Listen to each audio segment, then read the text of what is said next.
বন্ধুরা, আর আজকে আমি যে রিয়াকশনটা ভিডিওতে করতে চলেছি সেটা হচ্ছে পুষ্পা 2 3 দিনের মাথায় 1000 কোটি টাকা বক্স অফিস কালেকশন করেছে। আর আজকে সকালে যেটা খবরটা পাচ্ছি সেটা হচ্ছে দেবের রেকর্ড ভাঙতে চলেছে পুষ্পা 2।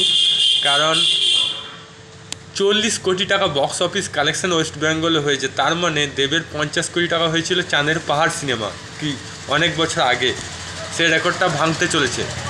তার মানে এবার আমি আশা করতে পারি বাংলার যে আপকামিং সিনেমাটা যে আসছে দেবের, সেটাও মানে বক্স অফিস কালেকশন কমসে কম 10-20 কোটি টাকা হতেই পারে। কারণ সিনেমাটা হচ্ছে 6 কোটি টাকা, যেটা বাংলা সিনেমা বেরোচ্ছে খাদান। আর এদিকে পুষ্পা 2 খুব ভালো করেছে বক্স অফিস কালেকশন বাংলাতে। এবার বলাই যেতে পারে এবার আস্তে আস্তে বাহুবলী 2 রেকর্ডটাও ভেঙে যেতে পারে। আপনার কি মতামত ভাই কমেন্ট বক্সে লিখে জানান। যদি ভিডিওটা ভালো লাগে লাইক করুন, আর চ্যানেল নতুন থাকলে সাবস্ক্রাইব অল বাটনটি প্রেস করুন, ফেসবুক থাকলে ফলো করুন। আরও নিত্য নতুন শর্ট রিয়াকশন ভিডিও দেখতে হলে আমাকে ফলো করুন।